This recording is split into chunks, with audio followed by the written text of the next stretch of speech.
Shall I continue? Do a Hollywood do-over. Name first, please. My name is Lisa Nisetfin. I am member number 18349 of the International Dance Council, CID UNESCO Paris. I'm also the Global Outreach Director for UnityNet International. And I guess that's a quick elevator introduction. Thank you.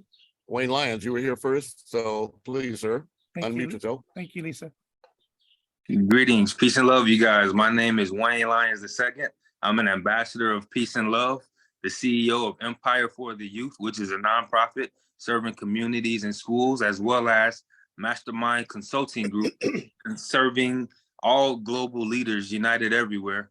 And I just had an example and an opportunity of experiencing collaborating with the STEM Innovation Network, which is a collaboration that was taking place to celebrate Juneteenth in Richmond, Virginia. It was in Jericho at Dory Park, where we had over 10,000 people come out.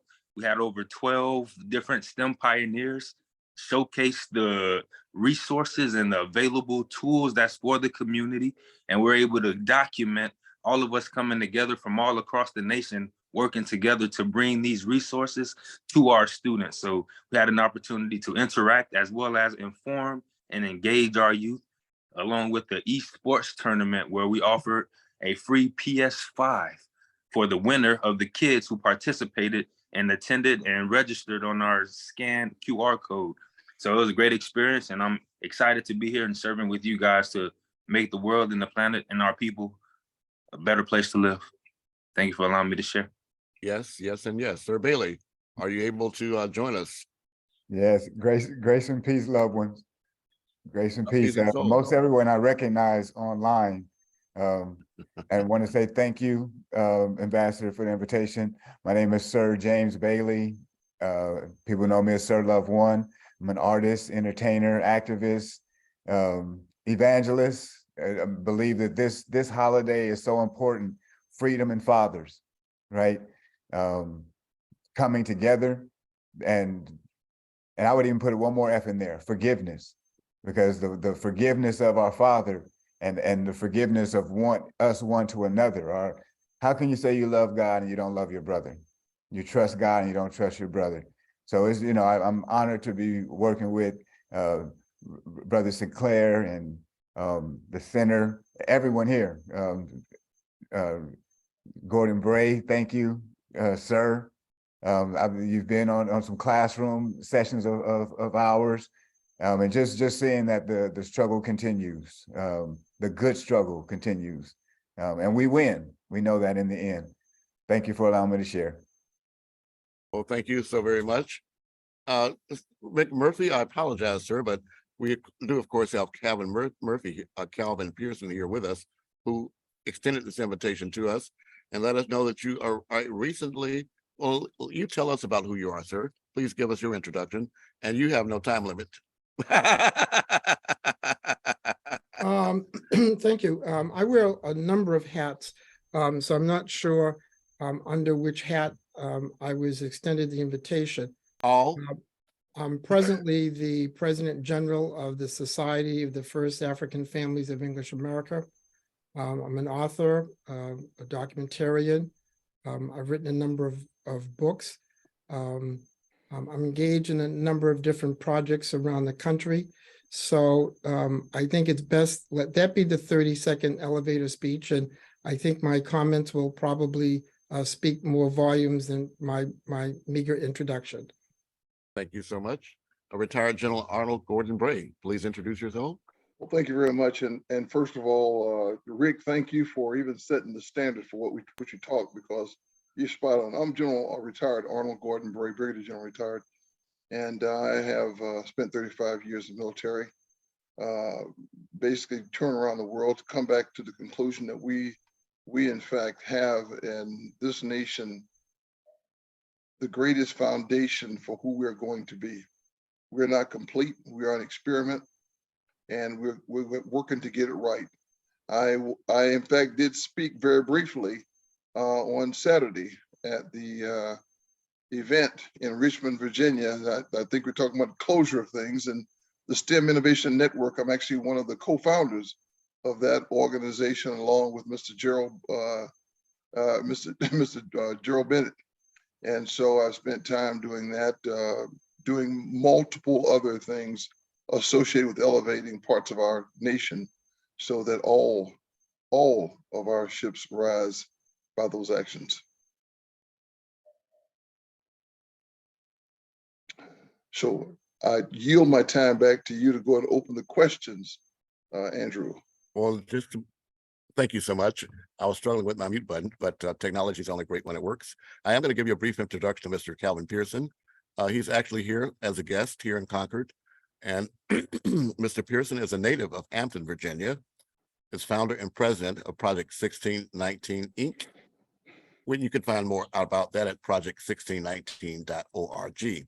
To dispel the false narratives scholars and authors have been telling for hundreds of years about those first arrivals. They did not arrive at Jamestown, as historians led us to believe. The first enslaved Africans brought to English North America arrived at Point Comfort, today's Fort Monroe in Hampton, Virginia, on August 25th, 1619. Since 1994, Mr. Pearson has been considered one of the leading national historians on the landing of the first Africans, their contributions to building a sustainable colony in Virginia, and their skill sets that included farming, herding, blacksmithing, agriculture, astronomy, religion, music, and food. Mr. Pearson is also chairman of the National Juneteenth Grassroots Enslavement Legacy Commission and has hosted the Juneteenth Jazz Festival in Hampton, Virginia for many years. So I want to thank you so much for this opportunity to introduce Mr. Pearson himself. But first, let me share my screen to give you an overview of tonight's topic and what we'll be addressing. Just one second, please.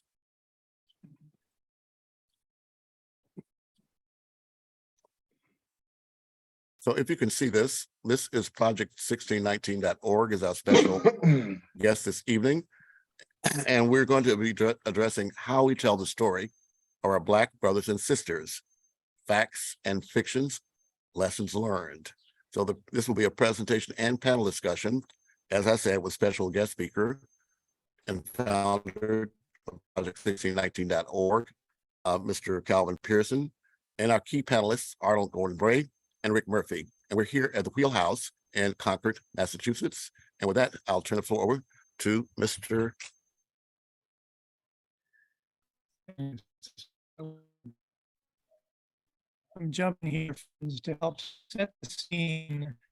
I want to offer a question for the beginning that we'll return to at the end. And it begins with a quotation by the sage of Concord, Ralph Waldo Emerson. And it addresses John Adams' words that the American Revolution began in the heart and minds of the people. The American Revolution began in the hearts and minds of the people. What thought, what revelation, what inspiration were it to kindle in our hearts and minds could lift us above this plague of racism and everything else that divides us? Emerson writes, it is, and then I'm going to take us to King.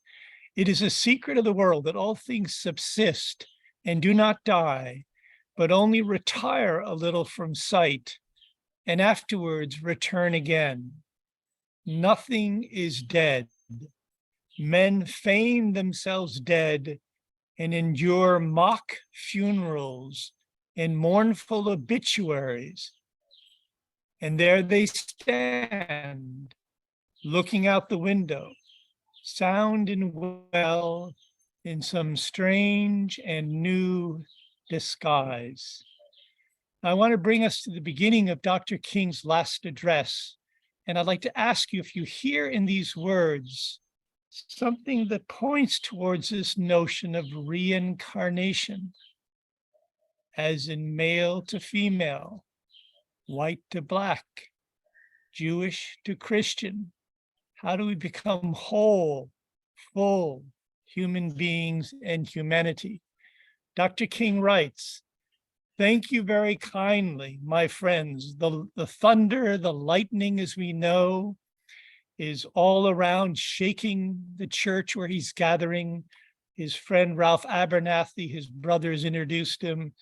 Thank you very kindly, my friends, as I listened to Ralph Abernathy in his eloquent and generous introduction, and then thought about myself. I wondered who he was talking about. It's always good to have your closest friend and associate to say something good about you, and Ralph Abernathy is the best friend that I have in the world. I'm delighted to see each of you here tonight in spite of a storm warning. You reveal that you are determined. Something is happening in Memphis. Something is happening in our world. And you know, if I were standing at the beginning of time with the possibility of taking a kind of general and panoramic view of the whole of human history up to now, and the Almighty said to me, Martin Luther King, which age would you like to live in? I would take my mental flight by Egypt, and I'd watch God's children in their magnificent trek from the dark dungeons of Egypt through, or rather across the Red Sea, through the wilderness on towards the promised land. And in spite of its magnificence, I wouldn't stop there.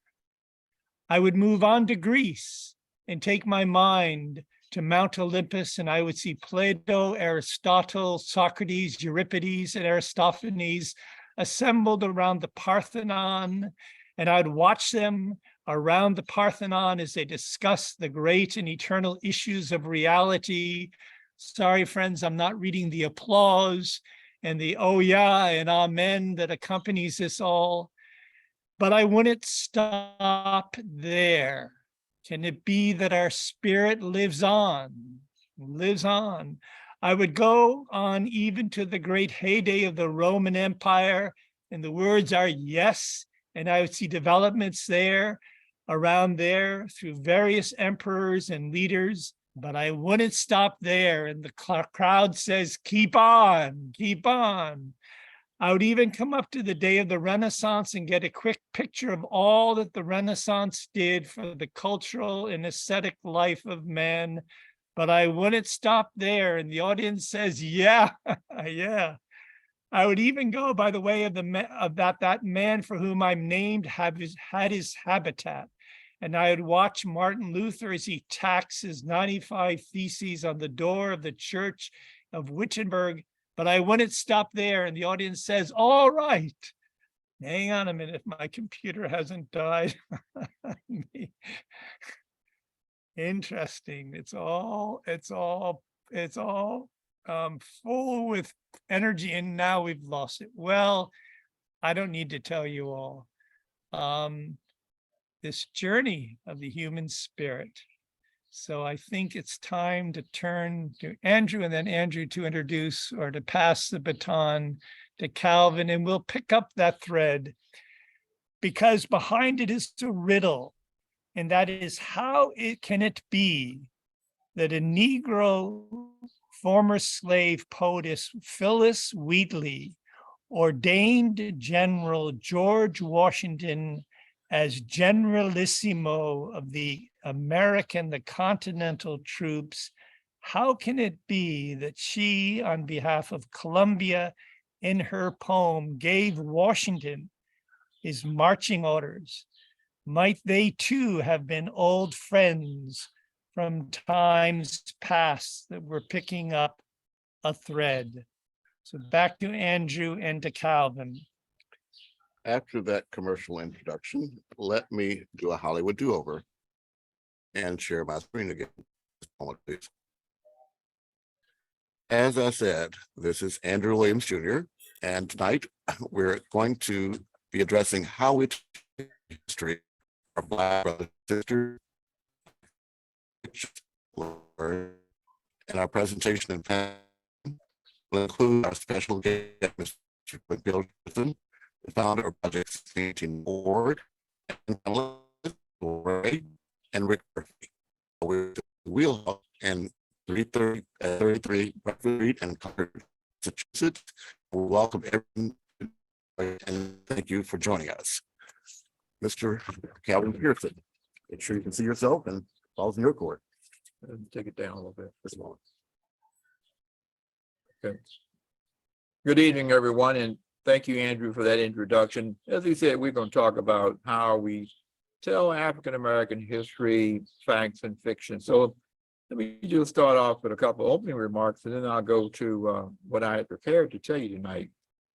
It says, how do we teach African-American history when the school books our children use are not inclusive of their true history?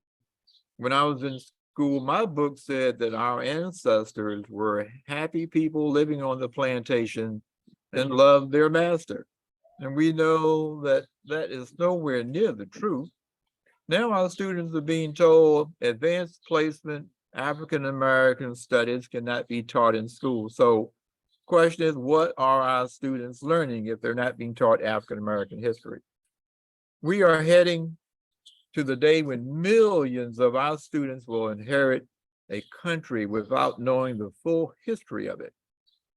One person said, learning the history of millions of Black people who built this country is more dangerous than learning a history that romanticizes the deeds of the colonizers and secessionists who continue to be celebrated in our curriculum with monuments. So think about that. They think that's a higher priority than us trying to teach African-American history. Just look at some of the books that have been banned by our African-American authors. Books like I Know Why the Cage Bird Sings by Maya Angelou, Beloved by Toni Morrison, Blackbirds in the Sky, The Tulsa Race Massacre. These books are being banned because they embarrass a certain segment of our society who do not want the truth told about their heritage. So let me talk about when we talk about the facts and fiction, let me just go back and talk about the first enslaved Africans to English North America. Yeah, some people will say there were Africans in Florida in the early 1500s, and I tell them, yes, they were, but that was Spanish North America. English North America was established in 1607 in Virginia.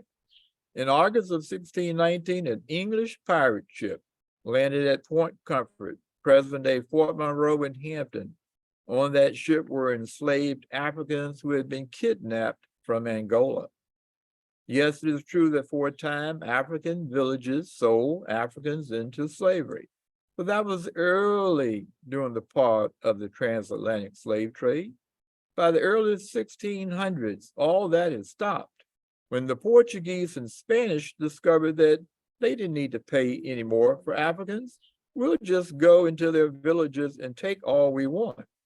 They also found out that these villages were on top of some of Africa's greatest resources. Some of them were silver mines, diamond mines. So they started attacking the villages and taking Africans and taking their land. In the 1500s, the Portuguese invaded the continent of Africa and established missionaries to teach Africans Christianity. From 1570 until they started raiding villages in 1618, the Africans were baptized as Roman Catholics, which a lot of people will not recognize, and given Spanish names such as Pedro and Angela, Isabella, William, one of my namesakes, Margaret, Catherine, and so on. The first Africans, after being captured, we know they were stripped of their clothing, branded with a hot iron like animals, and had their heads shaven for the long journey ahead. They were also stripped of their culture and dignity that we've been trying to get back now for 403 years.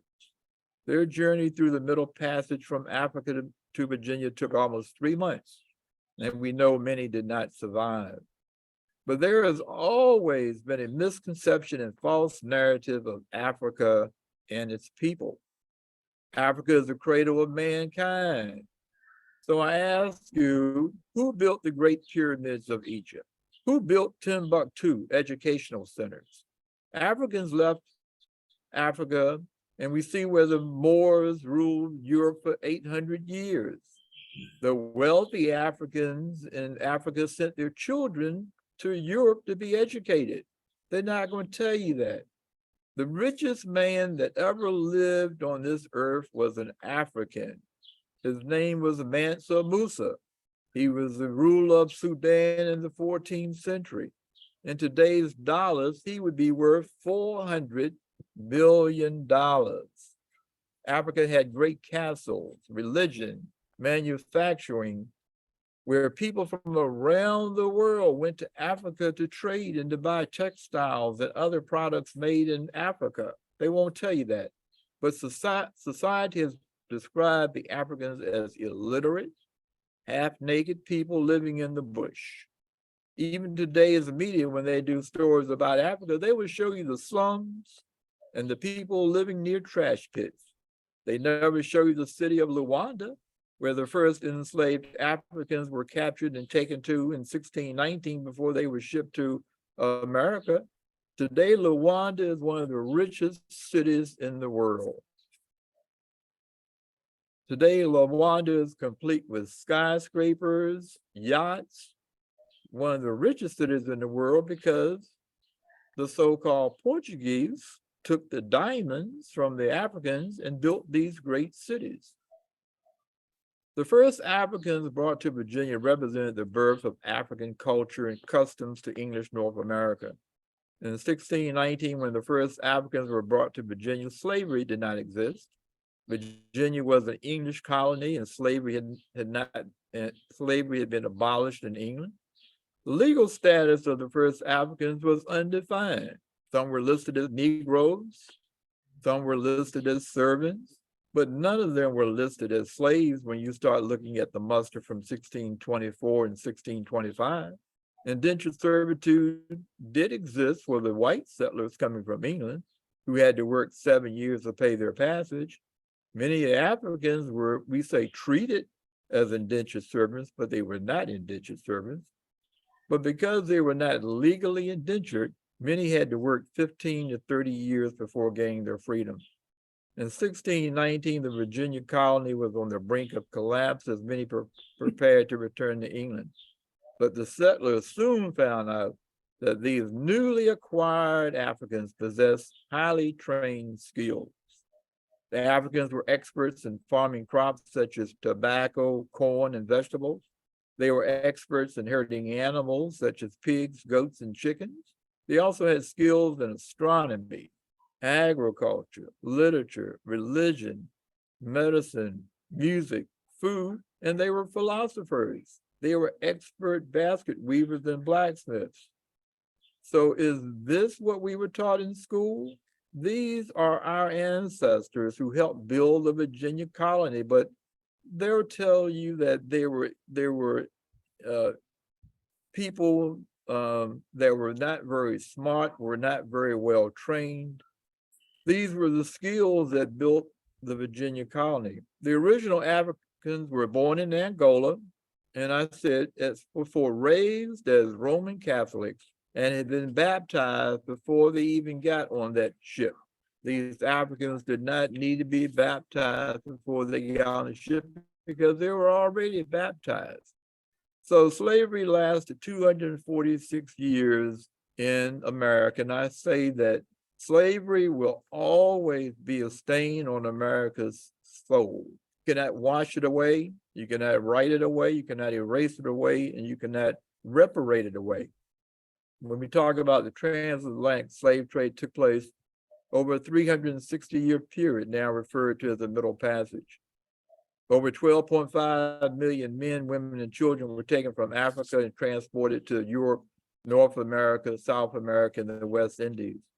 The cruelty of forced deportation and the inhumane conditions aboard the slave ship vessels included starvation, disease, and death to many. Yet from the belly of the slave ships, we rose to build a new nation. Africa was a cradle of civilization where Africans were emperors, kings, and queens. Africans were not slaves, but slavery interrupted the advancement of its people. The free labor of Africans built the Virginia colony, setting an example for the other colonies along the East Coast to follow. One fact that has been difficult to people to understand is that most of the original Africans in 1619 began gaining their freedom as early as 1635. Many were freed by their master who saw how inhumane it was for one person to own another person. Some Africans were able to purchase their freedom and their family's freedom. But that's another story that people are not going to tell you because people believe in antebellum slavery. They believe that what happened in the 18th century happened in Virginia, but Virginia has a unique story and people just can't believe that you had Africans in the 1600s that were free. How do you think the free people, the free African Americans in Virginia and North Carolina and Maryland came to be about? Because they gained their freedom and they were able to start their own plantations and start their own families. The history of African Americans in America has been shrouded since 1619. Their history was written by their oppressors, the plantation owners and eventually politicians and white historians who had the power of the pen. And I always talk about the power of the pen. If you don't have the pen, our people did not have the pen. They could not write their story.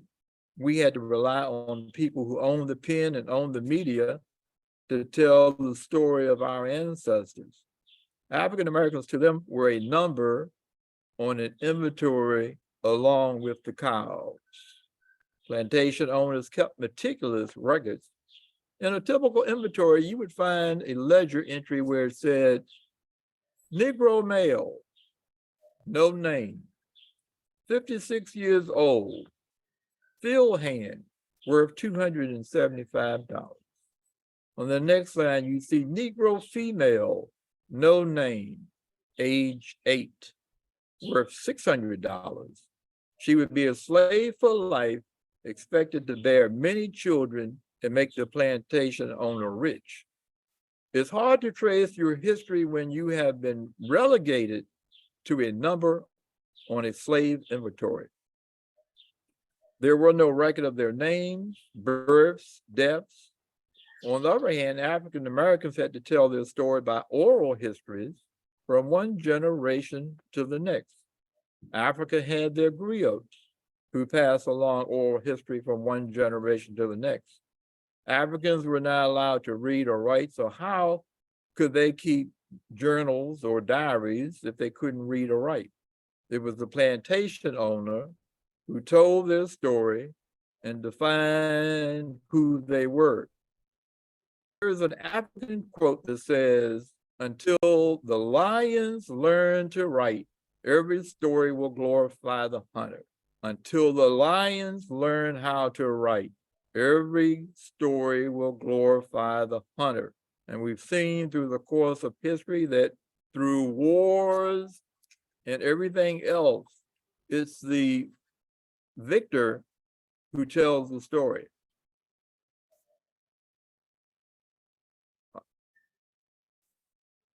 This is live, people. So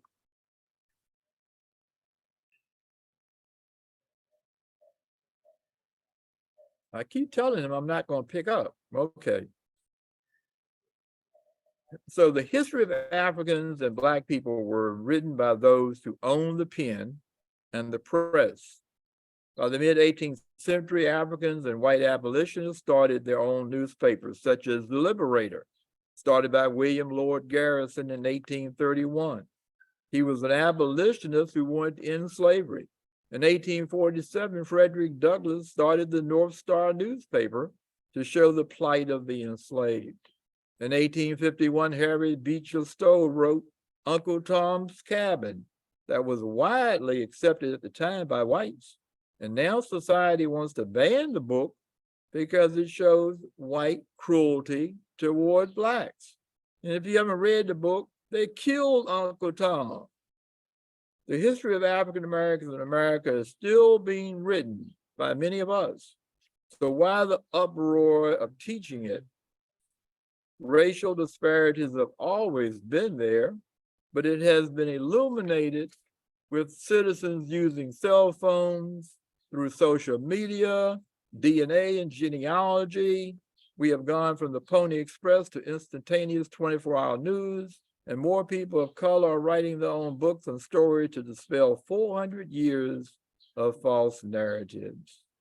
The analogy I use is that a child turns 18 and discovers that they were adopted.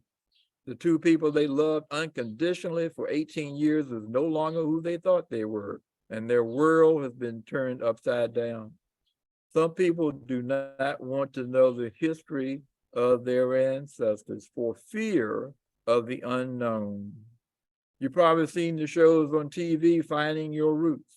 White person is shown their ancestors' DNA and genealogy, and they're told, if we go back further in your history, you'll find out that your ancestors were in the Confederate Army. And we go back a little further, your ancestors owned slaves. That's a shock to their system. They would prefer not to have known the truth. And that's why they're banning so many books and banning African-American history. They don't want us to tell them the true story of African-Americans and the plight of Africans and the cruelty of white America. So I just want to end on that note. We're going to open the lines up for discussions. But there is a lot to talk about as we move forward on how we teach our children their history without the fear of insulting other people. There's a way to tell that story, but we've got one side who don't want you to tell that story at all. So that's the dilemma we have, and that's why we're having this discussion tonight. So thank you for listening, and I'll turn it back over to Andrew.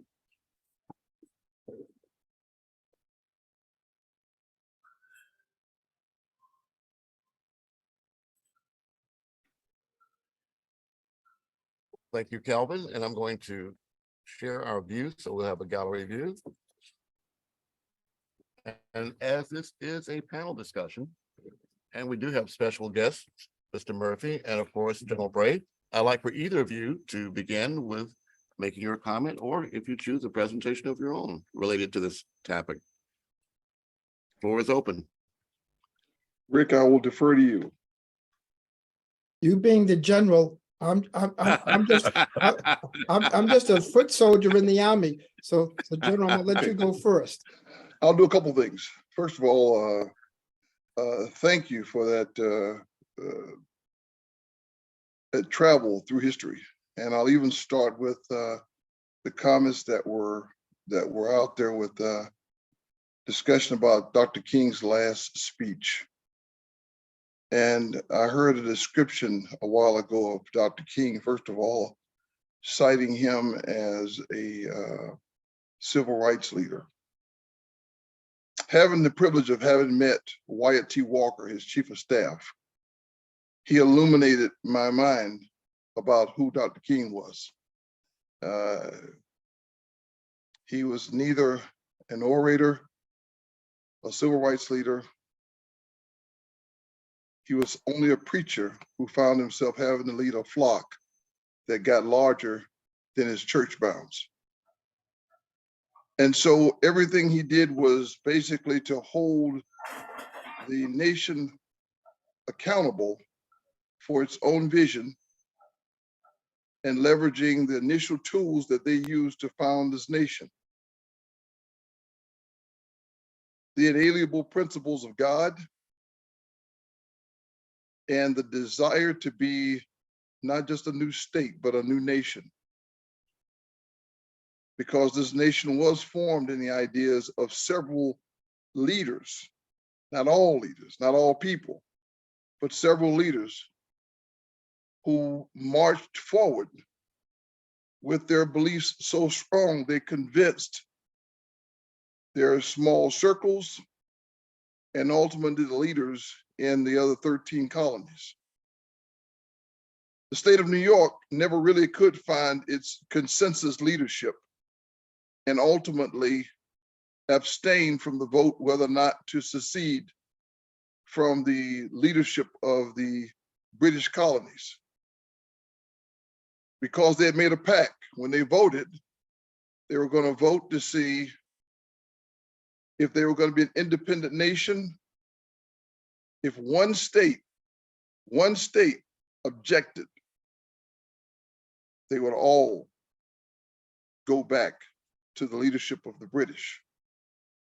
South Carolina has always shown disdain, if you will, for the rights of the states to be preeminent. And among those rights at the time was the strange institution called slavery and owning human beings. And they had Mr. Jefferson strike any specific words associated with slavery from the original document and tried to get him to say all white men, but that was a bridge too far, because by that time, I think Sally Heming had convinced him otherwise. And we know that his brain had changed from 1752 to 1776, because in 1752, he was, by his own writings, having toured Charlottesville, he was not convinced of the intellectual aptitude of African Americans until he met Mr. Benjamin Banneker, who convinced him that he was equal to any task of any man. And that simple introduction, plus his own workers on his own plantation, convinced him that there was a different understanding that he had to learn, matured to. And so when the vote came around, he made the adjustments at the behest of Benjamin Franklin to win this idea of freedom as a colony to move forward. So I set that as a stage to recognize two things: that one, who we are as a nation has been the vision that has been used as the platform for the discussions of our civil rights as we move forward. And since all of this discussion is associated with slavery, who we are as a people, and Juneteenth, I'm going to make a couple of evolutionary thoughts. And Wayne, since you were at the Juneteenth, if you were there from the beginning, you heard me tease this out a little bit, because we celebrate Juneteenth, and most folks think that is the end of slavery. That was a stroke of brilliance by Abraham Lincoln. He had been being nudged by the Freedmen's Bureau and others, and of course by Frederick Douglass, especially by 1775, to tell him that he couldn't even celebrate July 4th. So he celebrated America on July 5th, because he believed that, one, we hadn't fulfilled our document, our own document, the one that we broke away from the British with, the one that we all said was going to be who we're going to be as a people. One whereby we recognize that all men were created equal and endowed by their creator with certain inalienable rights, and among them were life, liberty, and the pursuit of happiness. So he made that declaration, he moved forward. So he then, when he saw that there was serious discussions about secession, he platformed on the idea that the Union was preeminent. Nothing should allow the nation to be split in two. And he even made a statement so that no one could hold him to the idea that slavery was in his lexicon, because the truth of the matter was, he was actually against slavery earlier. But he made this statement which held the northern states that owned slavery to his side. He said, if I can save the Union without freeing a single slave, I would. However, You see, the states did not want to secede on Andrew Jackson because Andrew Jackson had said, because he told them he killed the first man brought up secession while he was president. He no more cared about the black man than anybody else, but he did care about the Union. And so, of course, they all stayed quiet while he was president because he had killed men before in Congress, and he'd do it again. Being a little more docile and a little more savvy, Abraham Lincoln ran on the platform that the Union was preeminent. This was a blood in and blood out affair. And so when South Carolina decided to secede, he made it all about the Union. And he, more importantly, never allowed his leadership to see the Confederacy or acknowledge the Confederacy. He called them rebellious states. Now, this is important because this is where Juneteenth comes in. He said rebellious states. And so with the war going where it was, an election coming up in 1865, 1863, he said, excuse me, he did the Emancipation Proclamation on 1st of January, 1863. And he said that that slaves living within the rebellious states shall be declared free. Beautiful stroke of the pen. Now he's talking to states who had already said they're not part of the United States again. So one, technically it meant nothing. It meant nothing. But since he never acknowledged them as being part of the Confederacy, those people who also claimed to just be rebelling, they fell into the trap. So all the slaves in the states, the word was slow getting around. But once they got the word, the slaves were saying, well, the president has said. The president is so decreed. So then all of a sudden, they started to rebel, started to see themselves as free. Some stayed and fought masters, still fought behind the lines. It gave people like Harriet Tubman credence when he went to different places, bringing back slaves, letting them know they should be free anyway. Now, it's a funny thing, if you ever notice, she had to go to Philadelphia, Pennsylvania. That's where she got most of her help from. So this becomes important because now you said, Pennsylvania, wait a minute. There were some Union states that she was in, as a matter of fact, coming off of a plantation in Maryland. Wow.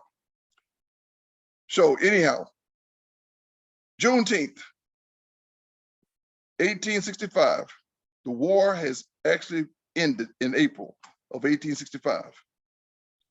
General Gordon Gardner, part of the occupying forces, with some enslaved person, formerly enslaved personnel as part of his team, comes into Texas, and the Texans who now claim everything being first, they all of a sudden they got slaves whose slavery the Emancipation Proclamation was never part of their state's lexicon. So when he comes into Galveston, he frees these slaves.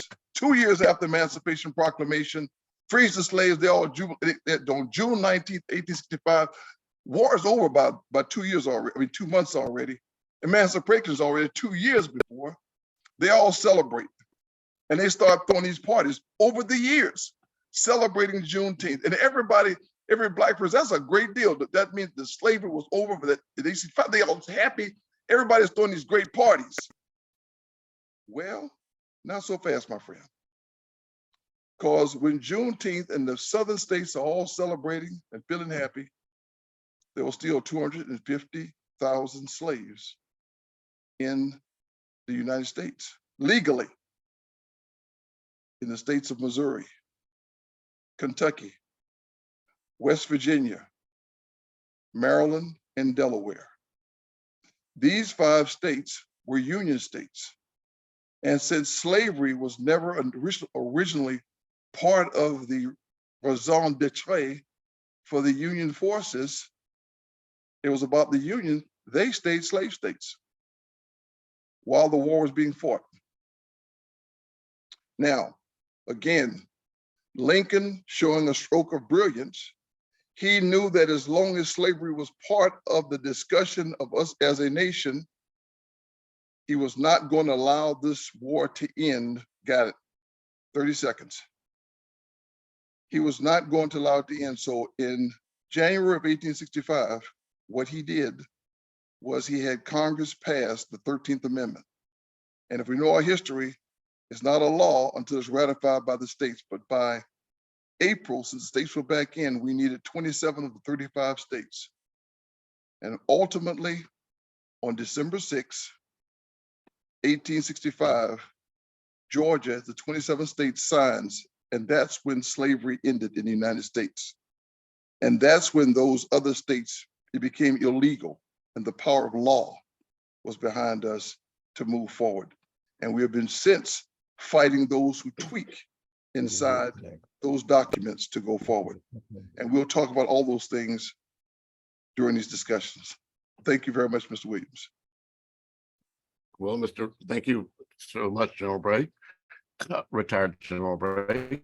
And now, Mr. Rick Murphy, you've seen the outline of what we've presented so far. The floor is yours, sir. And then we'll move to a discussion on what has been discussed. Mr. Murphy, the floor is yours. It's difficult to follow behind two great men such as Mr. Pearson and General Gooden Bray. I'll try my best. The topic at hand, how do we teach our children our history? And I'm glad the General brought us to Juneteenth. And I want to touch on a couple of things on that. When we think about Juneteenth, and we think the historical significance of Juneteenth, when there were a group of people in Texas who did not know that they were free. They didn't know they were free because there was money to be made on the backs of enslaved people. And the money to be made on the backs of enslaved people, the intent was to keep these people uninformed of their freedom for as long as their slaveholders could, their enslavers could take money off of their backs. I'm glad Calvin talked about 1619. And those who were students of 1619, when the first documented Africans arrived on the shores of Point Comfort, when those Angolans left Angola, they were enslaved. They were royal men, women, and children. They were put on slave ships. They were brought to America after being pirated at sea. They were on the San Juan Bautista, and two English ships, the White Line and the Treasure, attacked the ship and took the 60th healthiest to the colony of Virginia. They arrived enslaved.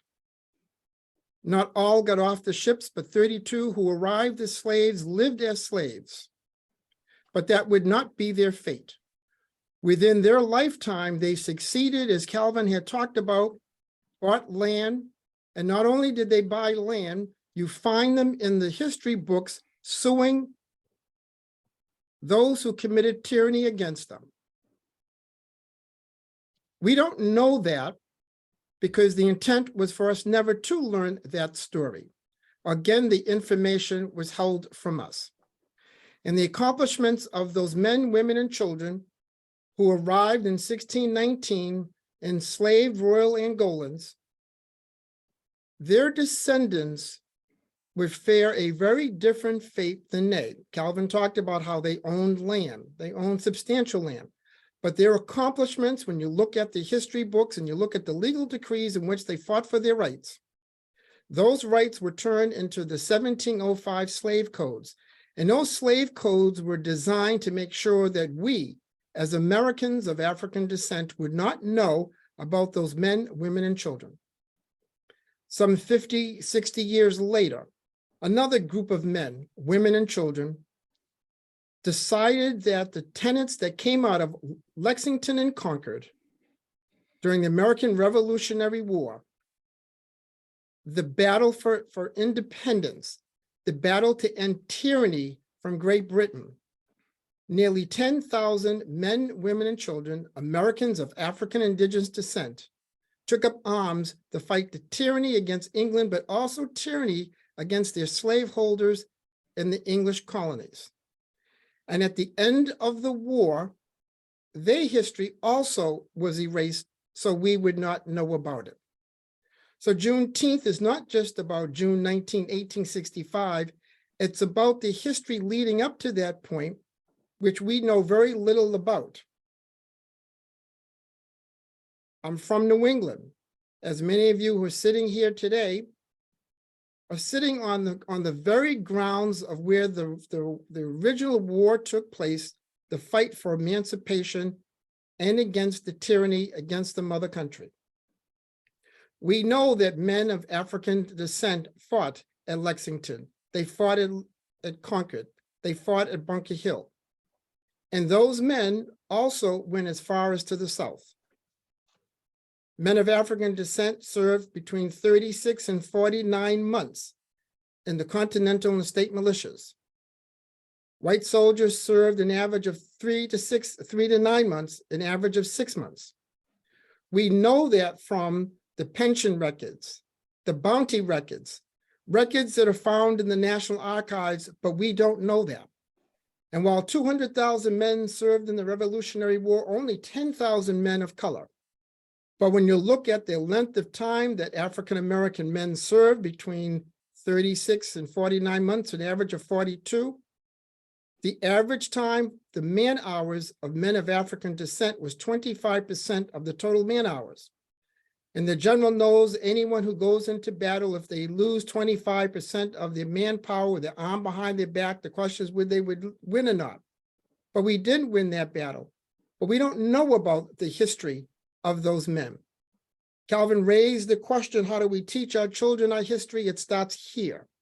When we think about Juneteenth, there is no better day to talk about the history of our people from 1619 to the present day. There's no better time to talk about our ancestors who served in the Revolutionary War. And these men who served in the Revolutionary War, a war to end tyranny from Great Britain, but also the beginning to end tyranny of those very colonists that held our own ancestors in bondage. 1783, states like Massachusetts, and Maine, which was part of Massachusetts, Vermont, Pennsylvania, New York, all of those states began to manumit their enslaved people. We don't know about that because, again, we're not supposed to know about our history. Those men who served in the Revolutionary War, the records clearly document that they were the grandfathers and the great-grandfathers of the men who initially served in the United States colored troops. These were men who were determined to preserve a union, to preserve a nation, and to free a people. And they too knew if they were caught that they ran the risk of being killed as traitors, and perhaps a fate even worse than death, being sent to the colonies in Jamaica and other places where they would, freedmen, be now turned into chattel property as enslaved men. After the Civil War, we as a people, that's where we are taught, that is where our history begins. Juneteenth is a very interesting day. And while there are those who want to water down the meaning of Juneteenth and talk about it's a day of inclusion, it's a day of history. It's a day of reflection. It's a day that we need to stand up as the elders in our community and begin to raise the question, how do we begin to teach our children what we ourselves did not learn in school? How do we learn about those who came in 1619 and owned land and named their plantations Angola for the mother country in which they came from? We need to teach our children what we did not learn in school, how their accomplishments, as found in the legal records of the colony, were turned against them and created the 1705 slave codes. Why is it that we, as elders in our community today, don't know about the forgotten patriots, men who took up arms and went from the north to the south to defend the nation against tyranny? We don't know about the First Rhode Island, an all-Black group. Mostly Black. Pardon me? Mostly Black. It had some white leadership, but it was All of these all groups Black had white leadership, Yes, but the rank and file were men of color. yes. We don't know about the Haitians who saved Savannah, Georgia. and we wonder why we don't know about them, and we weren't taught about that in school. This is why this is an important discussion to talk about how we teach our children our history today. That's what Juneteenth is about. And when we think about those Black men who came from the rural South, the Jim Crow South in World War I, and they went to Europe to free the Europeans for their democratic rights, only to come home to the segregated South. And history repeated itself in World War II, where we were liberators of Europe, but we came home into a nation that didn't allow us to be liberated ourselves. So that's the message that is so important. That's why I wanted to follow Calvin Pearson, who talked about 1619 and made us aware of the history, the great history of those first Africans and Angolans who came here. And I dare not step on the footsteps of General Gordon Bray, an American of African descent who served this nation. And now there are those who question our loyalty to a nation that we ourselves helped to bring about during the American Revolutionary War. And every definition that they talk about founders of America, our ancestors were founders of America. And when you look at the definitions of founders of America, not only did we take up arms and fight during the Revolutionary War, our ancestors who were enslaved tilled the fields, planted the seeds, grew the crops that fed the bellies of those American men who served. They too provided aid and comfort to the war effort, were founders of America. And our ancestors who were enslaved, who planted the cotton, shared the sheep for the wool to put on the soldiers' backs, were also founders of America. But we were never taught that, and there's a reason why we were not taught that. And the importance today to have this discussion, how do we teach our children? Those of us who are the elders in our community, we have sons and daughters that perhaps can't go out there like we can, but the time has come for us to go out there, share our knowledge, and now begin to be the spokespersons. So those who take the books of Rosa Parks and Harriet Tubman and great men like Jackie Robinson off the shelves of schools and libraries, we need to make sure that those books are returned, and so many more books that tell our story. That's how we begin to tell our children. And last point, we know that we lose our young boys in the 3rd grade when they start to learn about slavery and they see Black men in chains, because that subconsciously hits their minds, because we believe that's what we're supposed to be, Black men in chains. The time has come that they need to start learning about 1619. They need to start learning about the Revolutionary War. They need to start learning about the Civil War and the United States Colored Troops. They need to learn about those Black men that went to Europe during World War I. They need to learn about the men that were liberators during World War II, and they need to learn about the historic leadership of men like General Gordon Bray. Thank you. Oh, thank you very much, Mr. Murphy. So now I would like to ask if Sir Bailey, if you're there, you, in addition to everything else, you're an educator. You actually deal with teaching children. So Sir Bailey, if you're there, could you unmute and provide us your thoughts and information, please?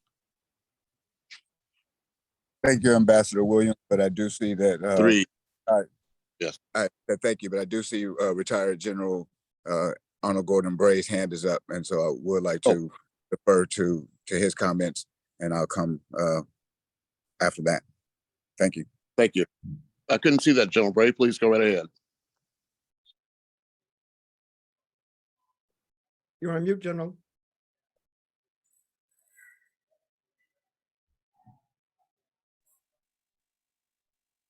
In order that we might be live and let our audience know that this is like no other place where we have discussions. We're not a choir. We are what we're designed to be, which is free-thinking human beings with perspectives. And I'm going to, I wanted to put a perspective on and to hammer home a point that I made earlier. For a long time, I was knowledgeable because I carry a constitution with me, as a matter of course. And in one of our preparatory discussions we had we had some discussions about enforcement versus other things and why Juneteenth was important. And I just want to make it clear that because I know that there was still 250,000 African Americans that were in bondage after Juneteenth, I take the day of celebration of Juneteenth as a day for instruction and information. And if that was Rick's intent, absolutely, this is the day that we ought to dedicate to education for the journey, because it's now been allocated legally as a holiday. But the date of December 6th, I think, is the day of freedom that ought to be that gift that we give to the world, because we are the shiny city on the hill. And it was that day that the nation acknowledged that we can't be a nation where anybody can be enslaved. And so at that date, that's the date that the law in every state in the union, and for the next 15 states that would come into the state, into this nation, they could not be a slave. That can't be on their tongue. So it stopped. It was no longer a question of where we'd have a slave state and a free state. He ended it. And I even argue that we ought to now start to elevate a discussion for that date, and we give that date to the world, and we give that date to the world that says, we recognize we couldn't do it. We fought a war, and we realistically acknowledge that the blood and the single state right that was being debated was about slavery. Get past the myth of states' rights, because Abe Lincoln gave us the gift by his hand of executive order for the Emancipation Proclamation, but by his leadership and brain, he gave us the 13th Amendment to make sure that they couldn't sneak it back in, because it would happen. They've been doing it with, we had to do the 14th Amendment so they couldn't go back and use not being born on this country. And the 15th Amendment, where they couldn't get back in with ownership of land. And we are still fighting the Civil Rights Acts of voting since 1866, and even refined in 2020. So I want to make sure that we understand that Juneteenth was the coming out party. It was the Emancipation Proclamation. It was the brilliance of Abraham Lincoln to make it work. The Juneteenth made it official at the end of the war, and then we were starting to move. That was the beginning of the tidal wave. And now if you go to the next part of make it worthwhile, if you go to the Atlanta Center of Human Rights and Civil Rights, it said between 1854 and 1964, now 1954 to 1964 was the greatest movement of civil rights. What's missing from that discussion is the real tsunami of blood that was laid out from the beginning, from the first person, as so stated by John Hancock, the first American to die for this nation and its cause was Crispus Attucks. Mhm. He wrote that down. He didn't, if you call him a father, he's the one that wrote the most bold statement about his signature being seen by King George without his spectacles on. He says the first person to die, and by the way, not 1775 or 1776, he died in 1770 at the Boston Massacre. Mhm. So we were there. It was in our mind, in our hearts from the inception. And so the Rhode Island First Regiment and and here's the kicker. Remember this, in the Revolutionary War,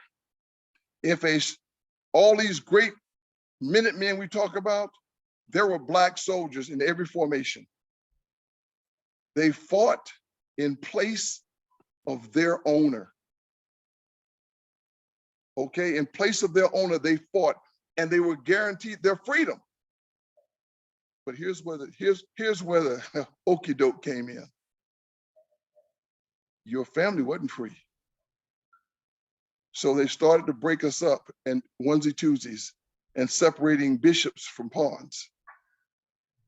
So it's important to kind of understand those, and without taking all this time, I can take it through every war. and show you where there's some discrepancies of information. Because, you know, the freemen, the first person to ever spot this nation was a freeman. It wasn't a freeman, he was a black, he just happened to be a black person that was a Spanish person lived in the crow's nest on the Santa Maria. He just was black, that's all it was. And he was part of that crew. He's part of the crew. And he saw the new land. It was not until slave owners realized that when you got people that slaves, when you got chattel slavery, how do you keep them separated?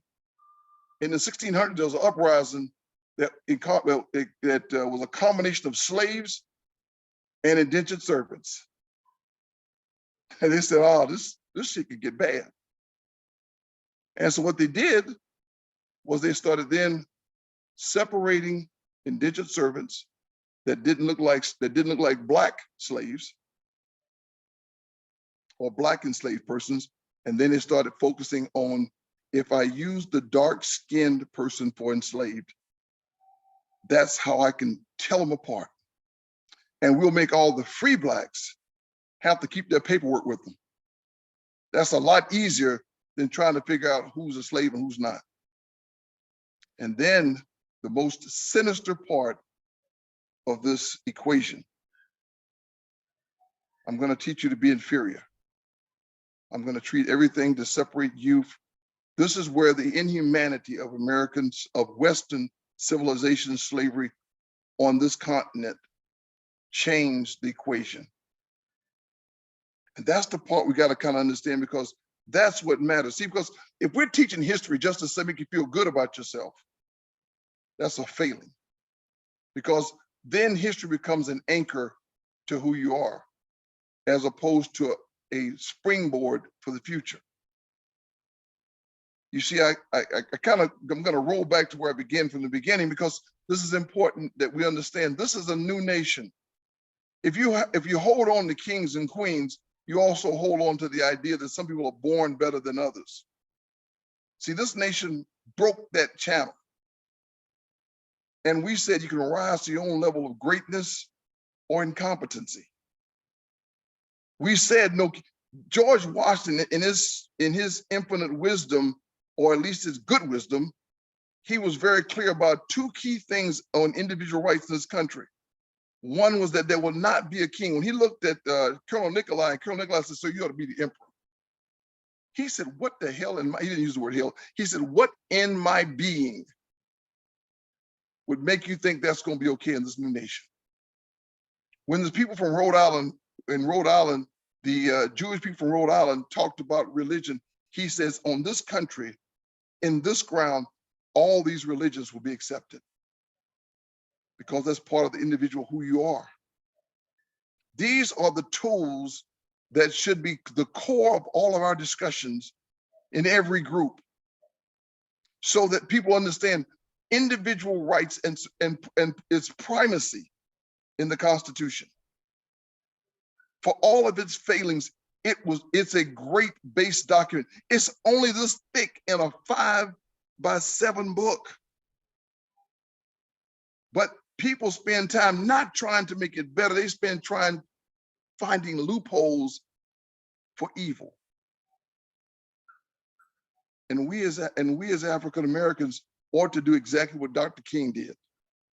Leverage it to demonstrate what we have to go for, and our education on Juneteenth ought to include that approach, because it's the weapon that we will use. It's the weapon that is backed by law to move us forward. And that's and I didn't mean to appear to contradict any comments, but I want to at least expand to go forward. And I want us to, and I really want us as a nation to start to recognize that our real gift to our people and our real gift to the world is the 13th Amendment. And the reason why it's so powerful is because if we stop at Juneteenth, how are you as a person from Missouri, Kentucky, West Virginia, Maryland, or Delaware honoring the slaves that were still enslaved legally and by law, by law and by punitive actions. And because we know that just because it was passed, it was still a lingering effect for a while to get it cleaned up, just like it was in Texas in Thank you. 1865. I'll stop there. Thank you. Much. Herschel Daniels, you have your hand raised. Please introduce yourself and introduce your comment. And any other speakers, please raise your hands and you'll be addressed in the order in which your hands are raised. Thank you. My name is Herschel Daniels. I'm chairman of Friends of the African Union. Can you hear me? Yeah, we can hear you, but can you at least give us a visual so our audience will know who you are? And then you can turn it back off again if you like. Okay, so you can't see my video. Okay. Let me move. Then in the clear light. This is how we do it in Hollywood, you know, Herschel. Roll with the punch. All right. So is that clear? Yes. Okay. So I liked what the general said about MLK. But when he did say, we may have all come on different ships, but we're in the same boat now. But we've got to add, some are intergenerational yachts and cruise ships today, while others just have a rowboat. Okay. I agree with him that it's a process that we all have to come together. Blacks, indigenous people of color, and allied white folk. That's why we're pushing, and we did from last year, defining the term BIPOCA from the Bretton Woods Global Summit of 2022. And again, when we study our history, we should use HR 1242, the 400 Years of African American History Commission Act, a law signed into being by President Trump on January 8th, 2018, and voted for by all members of Congress without objection, whether they were members of the Freedom Caucus or the Democratic Progressive. Nobody raised an objection to the law that was signed into being, so 400 years of history from August 25th, 1619 to 2019. And because we believe that any country to succeed, its citizens must agree on a shared history. And so from Juneteenth to Juneteenth, this is our chance to do it right, to get it guided by our Constitution, which I agree is an amazing document. And like the general, I'm a veteran. And all of us who are here who are veterans, we wrote the check voluntarily. And now is a chance, because it's not cash, we owe it to Americans, especially the 2 million of us who are people of African descent, veterans who are alive now, to honor the 200,000 who served in the war between the states, and over 40,000 who gave their lives to the evolution of America. The Declaration is a great document. Its implementation in 1789 was terrible, but its evolution is on a path, and we are at an inflection point. I look forward to working with those who want to work from Juneteenth to Juneteenth to be the change. Our idea is that create alliances in every congressional district under BIPOC alliances, Blacks, Indigenous people of color, allied white folk, to explore the history of America using American law, the rule of law, and using this law that was signed into law on January 8th, 2018. 30 seconds. And thank you very much for that. You want more information? Go to friendsoftheafricanunion.com. Thank you very much. Sir Thank you, Bailey? Andrew, for holding this. No worries. Sir Bailey, you will have your hand raised.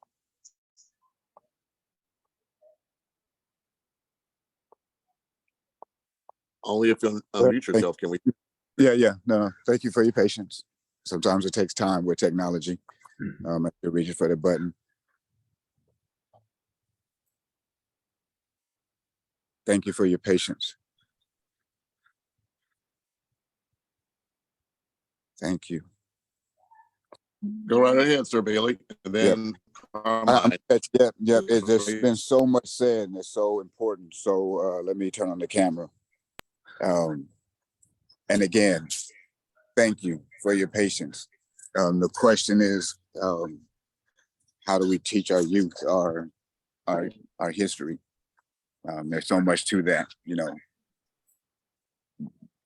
This thank you, everybody. They just start from where both General Bray was and Brother Herschel. Rick even said it, like, the history stuff is super important, but now, right? Listening to some of the comments from Calvin Pearson, speaking about, you know, the stacking of slaves, right? The property that we represented at that time makes me think. Last night, 2 nights ago, watching the documentary that Rock Nation did on Parchment, the prison in Mississippi, and the conditions that are there, and how they were saying, and what young people tell me about different incarceration places. So, you know, Juneteenth, it's about abolition. And like I said in my introduction, I'm a artist, I'm an activist, I'm an evangelist. I believe Jesus Christ matters that much. And like we heard, this country's constitution is so important, right? The Bible talks about how we're to live together. You know, my house will be a house of prayer for all people.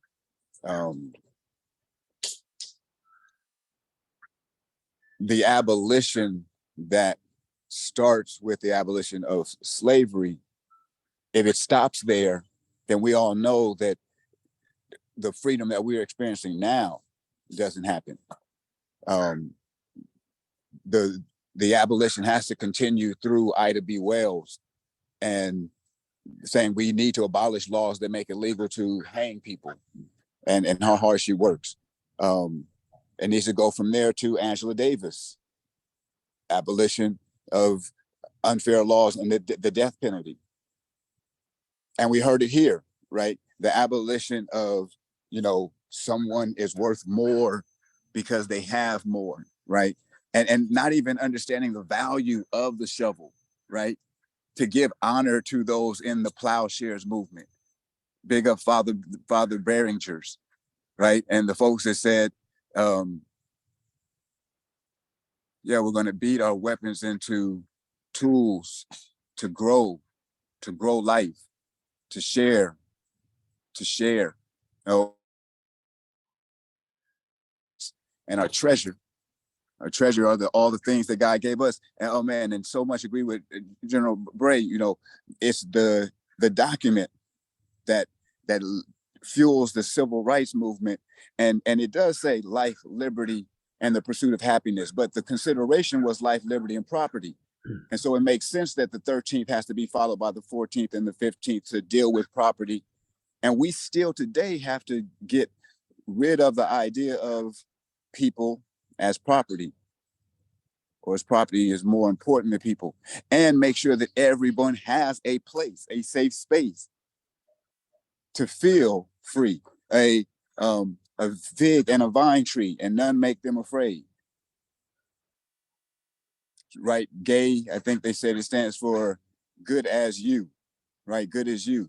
And what, 8-9 years ago, when the legislation came for gay marriage and it was compared to civil rights movement, that troubled me. And I've grown so much, right? I remember when I went to Melina Abdullah after the death of Eric Garner. and one of the first Black Lives Matters movement, and said, you know, it's important that we keep in context that all lives matter. And that if what we're saying that, you know, Africa's the cradle of civilization, and, you know, we move from there, all the stuff that we need to learn, that we remember that we are one. We're one because this holiday, Father and freedom. And now all might not believe that we have the same Father, but when we accept, we have one Father that so loved the world that he gave his only begotten Son, his only one, like soldiers do on the battlefield. The battlefields all over the world, or in Compton and Fifth Ward. Lisa's battling to make sure that people have a true understanding of how hip hop started as it goes into the Olympics. And so I'm glad her hand is up, and it is by keeping the conversation current, because it is about a now conversation. So much opportunity, so much is happening right now for us to break away from our addiction to, I guess, as Dr. King would say it, materialism, the war, the violence, be it military, prison, military industrial complex, or the prison industrial complex, the idea of father lording over rather than leading by example, however we want to put that, right? And materialism. It is on us that, you know, changing our habits on how we drive or walk. Take time to chill in the garden. It takes time to grow food or grow herb if you're herb. And let every man be free. Thank you for allowing me to share. We definitely learn from the young folks by listening to them, being patient. Right. Lisa Anise Simpson, please unmute yourself. I can lower the hand now. Culture. We're going to talk about that for a moment. Actually, several. When we say culture, most people think about the song and the dance and the drawings on the wall and the rhythms and the music. But that is only the very tip of the iceberg. Culture is the very identity of man. It is what we wear, how we do our hair, what we have on our feet, what we eat, what we drink. It is how we look at each other when we speak. It is the words we put together. And the only difference in between is how we solve those innate needs that we all have as human beings for celebration of birth, of death, of marriage, of coming of age, of special events that happen in our lives. Given the tools that we have available at where we are on this earth. That's the only difference. Because the need for the rest exists inside us all. The need to celebrate culture is innate, as it unifies diverse peoples in ways nothing else can. Why do we not see much cultural celebration? Because of discrimination. Because of that need of others to try to impress upon us that theirs is far more important. And by pulling all those cultures forward and giving them the exposure they deserve, we actually create peace with and understanding in between us all. We even have a part of our very brain, one of those 5 points of personality that identifies ourselves as a member of the whole. And when we look at the cultural works of others, every single one of us at some point during that show starts to look for stories that we recognize, things that are part of our own tale. And when that occurs, agreement begins. in areas where people have been put down. And of course, I have to say that that's been all over this planet for a bandwagon statement. What actually occurs is cultures get marginalized. They get pushed aside and even destroyed. And we see that even here in America today. In the last century, we went through a cultural evolution during the first 20 years, fed by all of the growth that occurred after the Civil War. All the people who came to the shores, the mass migrations that occurred during the plagues in Europe, during the wars in the Middle East and Southeast Asia, and of course, others that I simply cannot name because that would take the rest of the time I have here. But every single one, when they came to this country, what this country did at that time was they took all those who had the same culture and found a space to place them.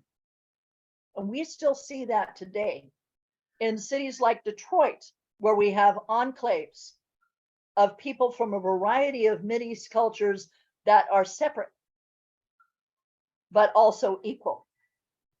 When we take a look at the work they've done in Springfield to bring all of those from the Arab nations together. Now, of course, my job deals with culture and protecting culture from those who would appropriate it and appropriate it for the very purpose of gaining money. And this was the work that I got into when it came to hip hop culture itself. Being approached by the IOC and told that through the World Dance Sport Federation, that the Russian Federation wanted to bring breaking into the Olympics as a new sport. They were told that what they were committing was cultural appropriation, which is a form of genocide. Now, the hip hop culture is arguably the largest culture on the planet, bred and fed by our diaspora, which is everywhere. And having that celebration and unity that comes through the most holistic of the cultures that I have seen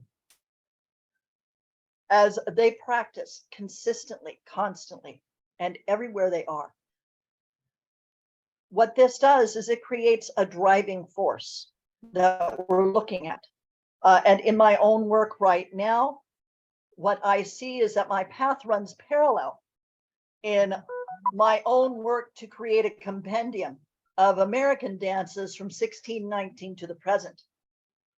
Means that I must engage and work with all of those groups who are still marginalized here in these United States and beyond, who protect their cultures and practice them and teach them in small groups, hidden in the dark, behind the closed doors, protected by those who hold those gates. It is my dream that those gates be opened and everything exposed, that we are not separated, but that we are all of the same body of humanity. And that as we bring that culture forward through educational purposes to everyone we can, it is our wish that others will see this as well. And that mankind unifies as mankind, not man from here, man from there, man with this type of history, man with that type of history. 30 seconds. Yes, I realize that that's my ideal.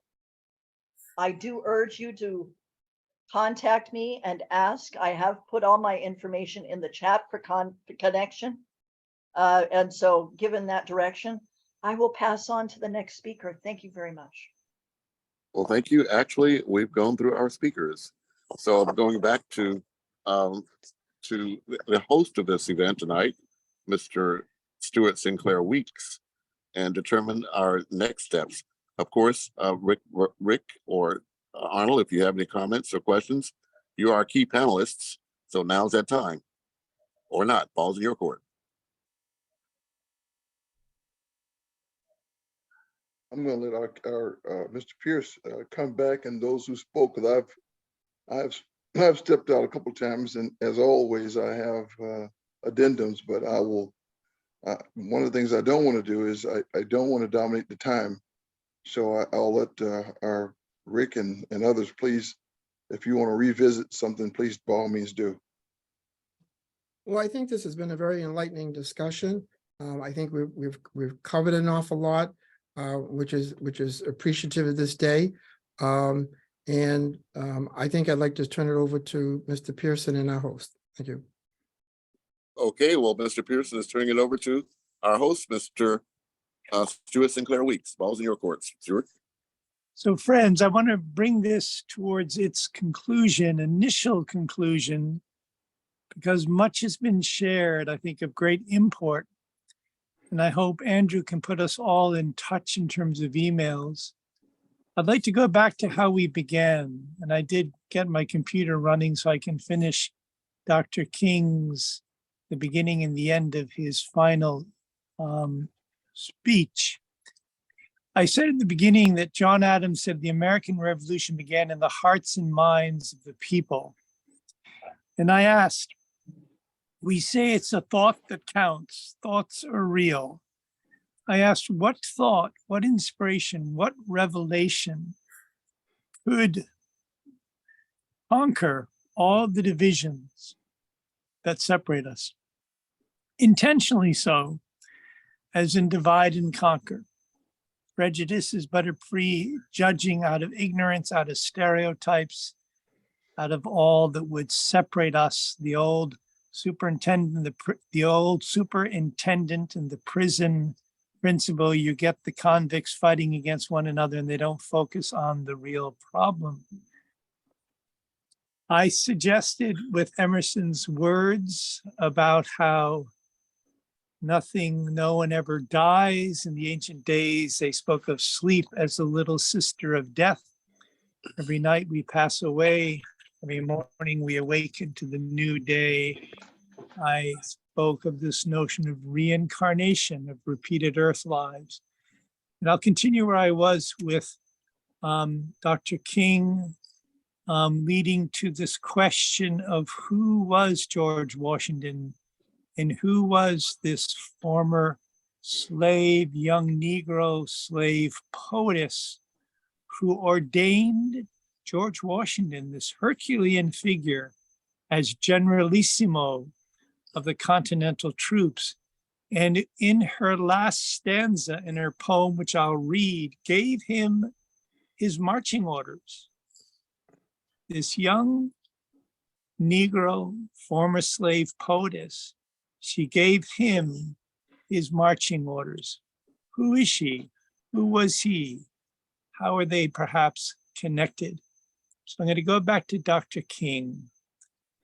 But I wouldn't stop there. The thunder, the lightning. I would even go by the way that the man for whom I'm named had his habitat, and I would watch Martin Luther as he tacked his 95 Theses on the door of the Church of Wittenberg. I wouldn't stop there, and it's all right, they yell from the church, but I wouldn't stop there. Now comes yay and applause. I'd come on up even to 1863 and watch a vacillating president by the name of Abraham Lincoln finally come to the conclusion that he had to sign the Emancipation Proclamation. But I wouldn't stop there. And again, yay and more applause. I would even come up to the early 30s and see a man grappling with the problems of bankruptcy of his nation and come with an eloquent cry that we have nothing to fear but fear itself. But I wouldn't stop there, and more from the audience. All right, all right. Strangely enough, I would turn to the Almighty and say, if you allow me to live just a few years in the second half of the 20th century, I will be happy. Now, that's a strange statement to make because the world is all messed up. The nation is sick. troubles in the land, confusion all around. That's a strange statement. But I know somehow that only when it is dark enough can you see the stars. And from the audience, all right, yes, thunders with the thunder and lightning. And I see God working in this period of the 20th century in a way that men in some strange way are responding. Let's make it the 21st century, friends. Something is happening in our world. Yay, the masses of people are rising up, and wherever they are assembled today, whether they are in Johannesburg, South Africa, Nairobi, Kenya, Accra, Ghana, New York City, Atlanta, Georgia, Jackson, Mississippi, or Memphis, Tennessee, the cry is always the same. We want to be free. And now, friends, to the end that you know well, and then to Phyllis Wheatley's passage. Well, I don't know what will happen now. We've got some difficult days ahead. And from the audience, amen. But it really doesn't matter with me now, because I've been to the mountaintop. Yay, applause, and I don't mind. Applause continues. Like everybody, I would like to live a long life. Longevity has its place, but I'm not concerned about that now. I just want to do God's will. Yay. And he's allowed me to go up to the mountain, and the audience says, go ahead. And I've looked over, yes, sir, and I've seen the promised land. Go ahead. I may not get there with you. Go ahead. But I want you to know tonight, yes, that we as a people will get to the promised land. Applause, go ahead, go ahead. And so I'm happy tonight.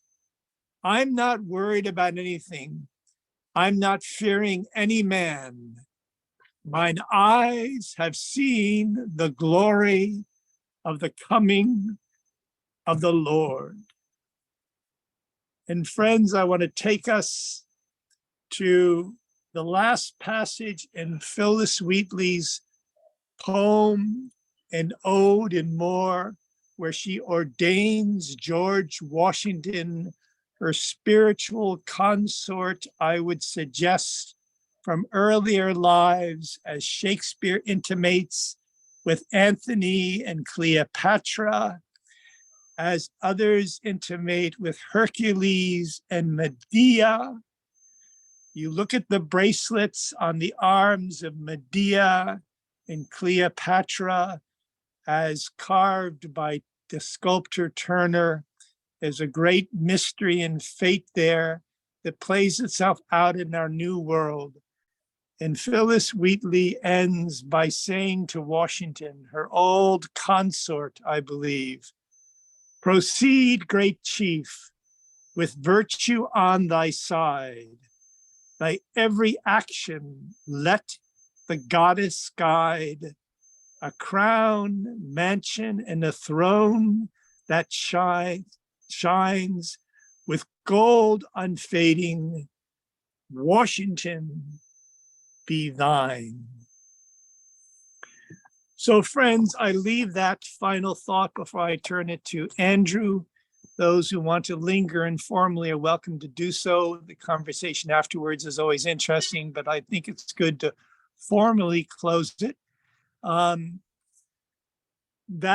is a thought, I believe, the revelation, the inspiration, that if we can take it to heart and grasp it, which all the great figures of the ages is noted, we have an eternal spirit who has accomplished their full potential in one lifetime, who couldn't use a second lifetime and a third to unfold all we have to give, and who can pause long enough and consider, doesn't realize that we need the breadth of humanity in each journey, male to female, white to black, Jewish to Christian, you name it. That thought, friend, is at the heart of our national forums on race. We've been discussing with Calvin bringing the next national forum on race. The first was in Tuskegee. The second was in Atlanta with Andrew Young. Third was in Charleston, South Carolina. And General, I'm very glad we had a word because we'd like to take it to Hampton University with your colleague as well, because when we can grasp this vision, I think we will have a future worth envisioning indeed. So I give it with that to formally conclude to Andrew. Well, actually, Wayne Lyons II has his hand raised. And Wayne, now's the time. Yes, if I could have one moment, first off, say thank you guys for sharing such wisdom, historical facts, information that will help a young leader like myself. But in addition, if I could also propose and suggest some solution-based goals that could help us to educate our youth. You know, I had a goal of how we could impact 25,000 youth and also provide jobs for 1,000 leaders who are willing to take the time to enrich and empower those youth. And that is by having an understanding of who we are, our history, and understanding the laws of the universe in which where we come from. So talking about the history, ancient Kemet, you know, where, like you say, Timbuktu, where we had King Mansa Musa, where we had an understanding of where we come from as Black royals in the system that then turned into the cause of the Egyptian empire to merge with the Roman Empire, and understanding the history, how it could be lost and translated, understanding that the Mayans and the Aztecs lived in the Americas before Christopher Columbus. So understanding a history of Aboriginals and people who could identify within a greater culture. And we talk about this culture of the 13th Amendment and how sometimes our music and the culture and our videos and our shows promotes this system that it's not slavery, but it allows a person to unjustly be incarcerated, which just in the same sense becomes a modern day slave. So understanding we could change the culture by providing these resources to the community and empowering 1,000 educators through this learning management system called Hanuitry, or whatever those are available within our current STEM innovative pipeline. But applying these messages, that's my goal of getting 25,000 students and 1,000 educators, entrepreneurs employed and empowered as a solution to bring Juneteenth action. Thank you for allowing me to share. And one last thing in regards to Christ consciousness, how do you deal with it? I want to share a testimony. At my first school, I was fired for trying to bring religion.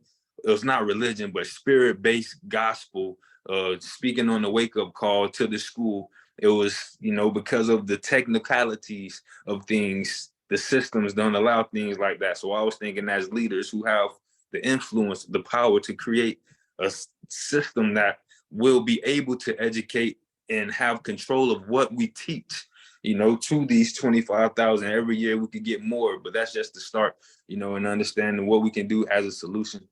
And I'm inspired by your guys' leadership, and I'm thankful. And this is what I wanted to leave with. I really wanted to start with this, but these are two quotes or wise words I heard from some influential leaders in the music industry. KRS-One said, "The older generation learns from the younger generation, and the older generation are able to go further because they gain the new knowledge from the younger generation, and the younger generation are able to go further when they listen to the older generation because we get the wisdom and the experiences of the life that you live, the things that we don't know, the knowledge yet lived." So as the younger generations work with the older generations, it's iron sharpening iron. We help each other learn and grow. And also another quote I wanted to get from a guy named Tupac Shakur, who was in the music industry. He said, "I may not be the one that changes the world, but something that I say or something that I do could spark the brain of someone in the future that will change the world." So we have an opportunity to plant seeds, to truly identify what the issue is, what the solution is, and address it full on by working together, uniting our forces, using our history, using our strength, using our youth and energy, and just being part of the solution, having only positive energy. That's how we keep the hope alive. Thank you for allowing me to share. Beautiful, beautiful. Thank you for sharing. Thank you for sharing. Let's conclude formally on that note. Give us a few minutes. It's getting dark. We're going inside. And then for those who want to continue informally, we can do so. So thank you, one and all. Thank you, Calvin, for what you've offered. And thank you to our two panelists. And thank you to everyone who has contributed. So let's convene again in about 5 minutes when we've gotten ourselves inside. Yes, so give me just a moment. But yes, for those of you that have to leave, we'll see you later. Those of you that can stay, hang on. Looks nice out there on the East Coast. Grace and Yes, peace. sir. Yeah. Yeah, the floor Happy is open. Freedom Keep Day. going. Happy Father's Day. Happy Freedom Day. Happy Father's Day. Happy Peace, Freedom's y'all. Day. Happy Father's Day. Amen. Amen. Happy Father's Day to All all right, the look, fathers. we're moving inside. You keep going. We're good. Thank you.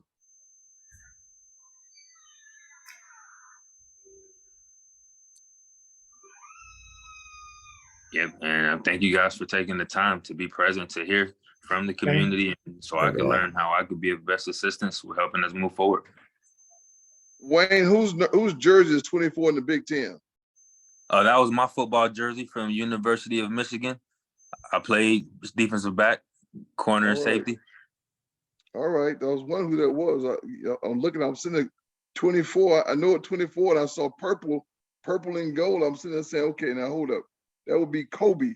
But I said, that's the wrong jersey. And Big Ten wasn't his, but I said, all right, let me see what else. Yes, All sir. right. Well, first of all, I appreciate you in so many ways. First of all, for what you bring as a former ball player. You know, there are those who never played sports that have been to combat, and they will say that there is no correlation. And those who've played sports but never went to combat, who will acquiesce to that understanding because they know that the conditions and finality of losing, and even losing on the field, is not the same. That said, I did both. And I'm going to tell you that anyone who's done both will tell you that the commonalities, especially if you put everything you've got on the field into every play, and no kidding, when you go for that block, that tackle, and you surrender yourself to making that play with reckless abandon, at that moment, you've experienced combat. And so to the athlete that I know that plays at the highest level, the elite levels, you understand it. West Point knows it so well that right above their exit of their field, it was MacArthur. He wrote, "I've got a tough mission. Probability of success is minimal. I want a West Point football player," because it's that kind of commitment that you have to have. Literally, you've got to be willing to die for your teammate.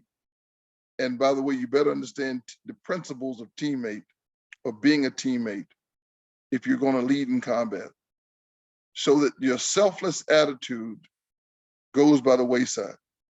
I've got to know my role, execute to the best of my ability, understand somebody else's, but if there's a failing that occurs, it's not going to be mine. If I see a failing, I'm going to try to do my best to hold that piece. And as a Rangers, we say, I'm going to do all and then some. So you got that. I hope in everything that you share with those folks that you talk to at different phases of life, you share with them that part of you that said that allowed you to go into the big house, knowing that the name on the back of the jersey, to quote Lombardi, was less important than the uniform that you wore. and all the 50,000 students that you represent, because that's why they come to the arena to cheer you on. So anyhow, I say all that. Now we're in a new field now. And I think it's incredible to understand that this fight that we're fighting right now is one for the people of color in this nation, and specifically targeting those that have the melanin in their skin, because all of us don't look the same way. Some of us, you can't even tell who we are.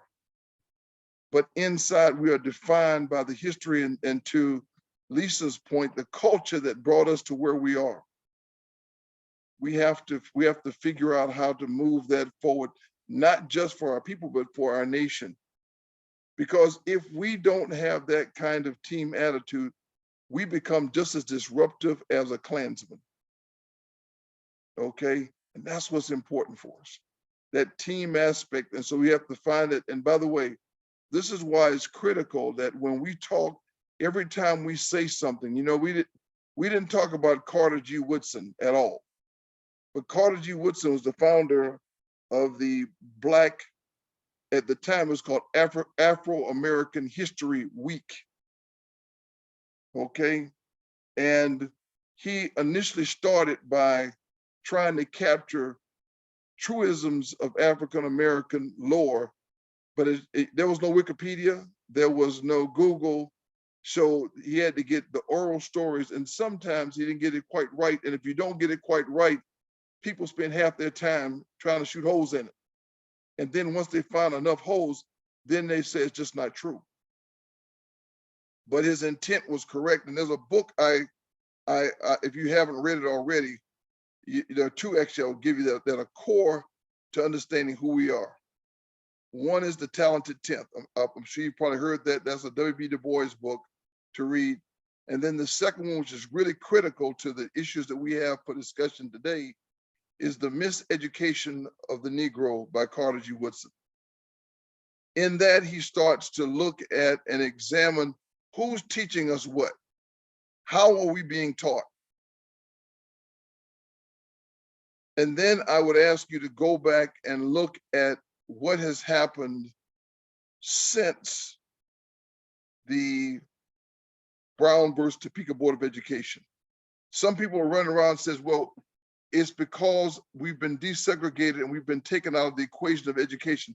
That is a fallacious argument, and it is error ridden, because the data, once normalized, shows that when we are in a school with the same parents that is integrated, we perform better in the long term.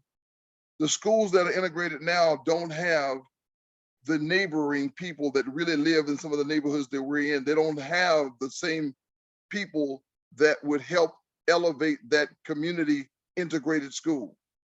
They become essentially Black schools with a few white folks hanging in them. And so what you have is you have improper education, not the best of teachers, not the same ones that would have been there otherwise. And so people will make these kinds of statements and they are in error. Now, is there a little bit of truth to what it is that when we had our schools? It's the cultural piece whereby we would let a principal or teacher talk to our child like us, say what we would say inside the household. And they carried with them that kind of control. So that's a different story. But the education, the book, see, you know, what was not said here is I'm 68 years old as of last week. I grew up Happy going belated to birthday. Happy belated birthday. No problem. Yes. And I had to go into classrooms as a fifth grader. I was the first year of the integration in South Carolina, but as a fifth grader, I go into school and I'm looking at when I first, still lingering, I go to bathrooms, they say two things, white, and then, oh, by the way, female and female.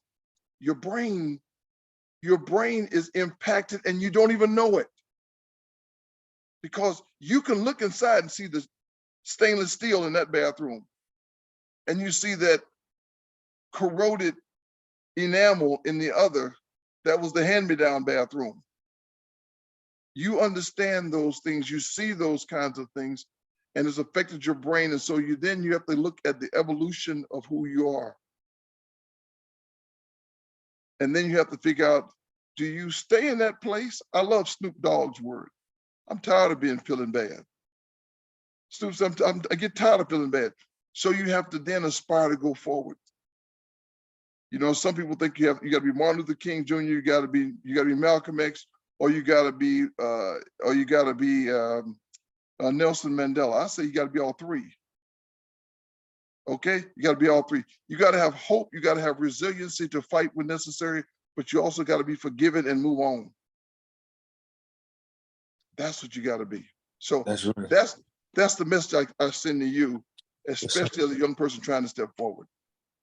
Yes, sir. And I really appreciate that, because like what you said, it gives me an understanding that that's what Christ is, and that's what having the oneness and connecting to the all. Because I could use an example like a philosopher like Tupac. He was so wise beyond his age, but because of the lack of the self-control, he was not able to live prolonged. Like I heard you guys saying, live a long life. Him, wise words of Martin Luther King, live a prosperous life because of the Christ consciousness and the wise way of living. And if we could allow the people we surround ourselves with to every day enrich our mindset, enrich our character development, enrich the way we see and believe about ourselves, that's us renewing our minds and then giving us the desire to make that change for ourselves. And eventually it's going to become what we think we become. And that's my main goal, to surround myself with great leaders and become a better leader in the process and help mold even better leaders than myself. Look at Hill Harper's book, by the way, as well. Yeah. Message to a Young Brother. Hill Harper. Sure. Hill Harper, Message to a Young Brother. There's a specific passage that he has in that he's talking to brothers in the hood, especially those that see all the bling that's on many guys around because they're living for today. Yes, and he breaks down and shows how much they really make an hour because their lives are cut short. And it's basically $1.24. Right. And you know, $1.24 an hour. And it's pretty powerful. But it turns into economics and everything else. But I'm again, the other folks, I think Andrew's back in now, so I'm gonna stop. Oh, no, I mean, we're still rolling on this side, so you know how to do what you need to get done, handle it. But Wayne, you had a few questions about how to take advantage of these 25,000 people that you want to put to work. Tell us what's happening with that, man. Yes, sir. We have a platform called Annuity, which is a learning management system. So in short terms, what it does is provide leaders and community educators an opportunity to create their own tutoring business where they could have access to the curriculum that we provide, or if it's something custom that they want to do, say for instance, they're a hair technician or a mechanic or want to teach yoga or a drone instructor or artificial AI computer coder, they get an opportunity to create their own course within this learning management system. And through the technical space is Black owned, and the goal is to get the first 1,000 entrepreneurs to use this platform so we can help them to showcase how the users work, how the data could be recorded through the it's called Envision Centers, working with Mr. Rendler and just being able to track all the data of how we can collaborate and having impactful change. So whether it's a person, let's say for instance, we had 10 cities, and in each city we had 100 teachers that we were able to roll out a training program to teach them how to use this learning management system. So in those 10 cities, each week we'll meet maybe 2-3 days a week to train these 100 entrepreneurs how to enroll their 25 students, how to customize their profile, how to update their blog page, how to choose what type of curriculum they use. And in that, wherever distance it takes throughout that 1 year of course, we could track the data of the growth of the students in those programs. We could track the surveys and the feedback on how the entrepreneurs feel about the resources, giving them opportunity to, whether they stop doing what they're doing or continue to whatever job or occupation they have as a supplemental platform. And I see General, your hands up. Yeah, two things. One is that you talked about the ecosystem of people who are trying to do the same thing. Michael Rendler and I first joined together this idea, this concept in Las Vegas in 2013. And the Envision Center was a concept that originated actually in my dining room downstairs. And it was like 7 or 8 lines of effort. It ultimately got down to be the 4 that HUD bought into at the behest of Mr. Gerald Bennett. And for everybody listening in, the 4 pillars look at trying to make transformation in the Envision Center. Its focus was on science, technology, engineering, and math through what you heard him talk about, the STEM innovation concept. And the second line of effort is making sure that the people you're trying to educate, you've examined their mental and physical well-being. So it's health. The third is making sure that everything that you do is about character and leader development. You go to Tupac. Tupac was missing real mentorship with a foundation of quality and character, so that you can live to see the next day, and you are driven by a foundational goodness, if you will. And the fourth was the one that ensures the future, kind of goes what we're looking for, which is financial literacy and wealth building. Now you're looking beyond where you are, and that goes to also developing careers as you go forward in what you're doing. The educational model to teach science, technology, engineering, and math is a thing called VCAP, Virtual Community Action Planning. And so what happens is that you educate students by taking them through an understanding of their environment, all of the things that make up their environment that allows them to be able to look at the interdependency of the traffic routes, the buildings that are there, and make everything sustainable so that it's environmentally complete and complementary, so that you're starting to look at the people that's going to live there, the jobs that should be there, and you're using the youth to design and build this now, because no cities are being built completely from scratch. There are some who's doing some stuff on the side. They have to learn how to tie into the constraints and restraints of what's already existing and figure out what's available to change, what's been defined already. But the kids are doing this.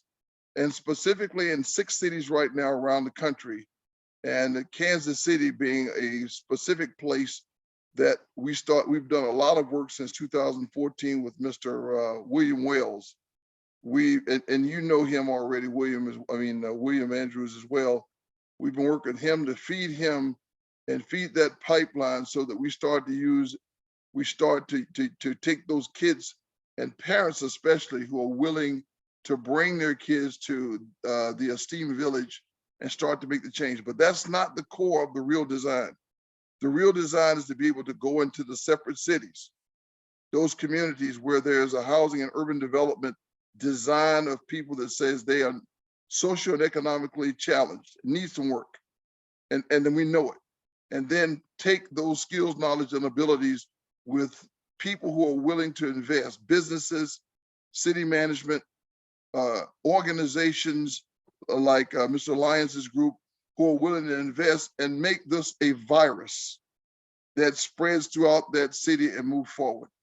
That's the real design of what's going to go there. It is operated under multiple names, but it's essentially a collective impact model that will change. And it doesn't take one specific line of effort, because we know if you focus on wealth building, we're going to fail our kids in character. If you focus on just education without a career on the backside, we'll fail our kids and we'll have smart idiots. If we absent ourselves from character development, which is kind of what we're doing right now, which is giving them a foundation in understanding who they are, making sure that don't fall for the trapping of saying you're a king or a queen. You are a valued person that if you work hard, you can in fact ascend to whatever level you want to. You did come from quality crop. You own a space in this country. So your character is without question Someone has already paid the blood price for you to exist and own space in this country. And then, of course, the idea that one, we have to make sure that we understand who we're dealing with. You know, I'm a combat veteran. There are kids right now who live in combat zones. Many of them have PTSD. They have physical ailments that sometimes don't enable them. And so if you don't have them tied to a system that looks at their physical and mental well-being, you're wasting your shots knowing how to educate them to go forward. And so we got to get people to put the funds behind them to make that kind of change, to ensure that one, we're not wasting energy. We're not doing the stuff that we used to do a long time ago. And all these other organizations out there, by the way, at the top of the list, there's a group called the Veterans Affinity Group, the VAG, working through HUD. That element, those people, those who raised their right hand like me, that's what got me into this game. Because if we believe in what we said before, all men, all people are created equal, we've got to do some work. So again, I just stepped in because I've got a long history in the space that you work with Mr. Rendler. And when you tell him, when you get off and tell him that you and I talked, and by the way, because he was on the field was it yesterday?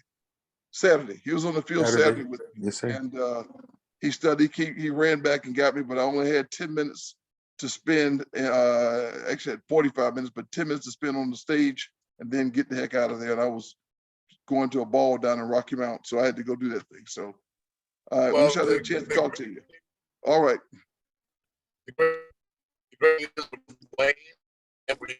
General, is that the person I'm riding with now, Stuart Sinclair Weeks, he believes that we can make what you're talking about happen. And we need to have all the budget, and we need to know what it takes to get this thing done. And let's do it. That's what he's saying to me. That's what I'm saying to you.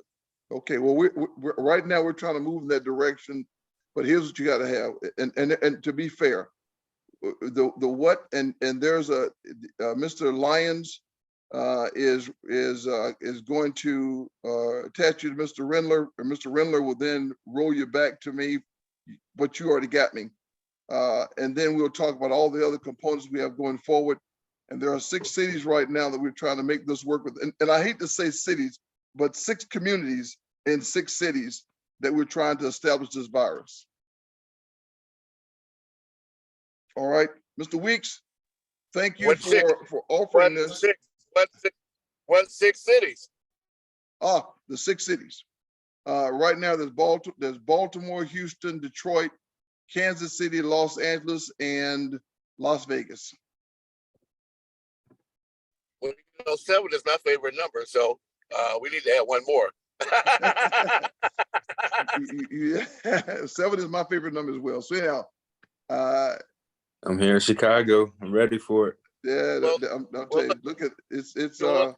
Wait. So here's the thing. I'm in Concord, and Stuart Sinclair Weeks is suggesting Boston. So if that makes sense to you, Boston, Concord, because Concord is in the Boston metropolitan area. So let's make the center of the center of the center of the American Revolution our next evolution. Yeah. Here's what you need to have to make it work.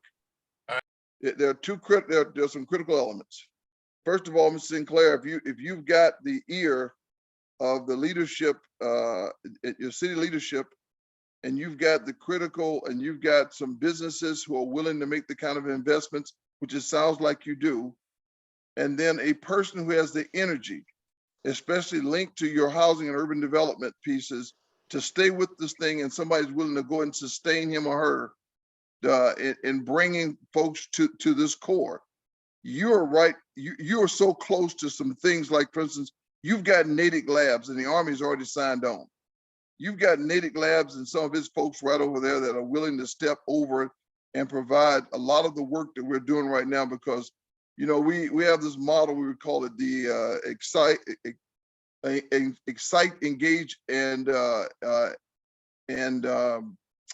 elevate the students. So it's a process of doing some work to get them, first of all, excited about it, And we do use robotics as one of the tools that we work with.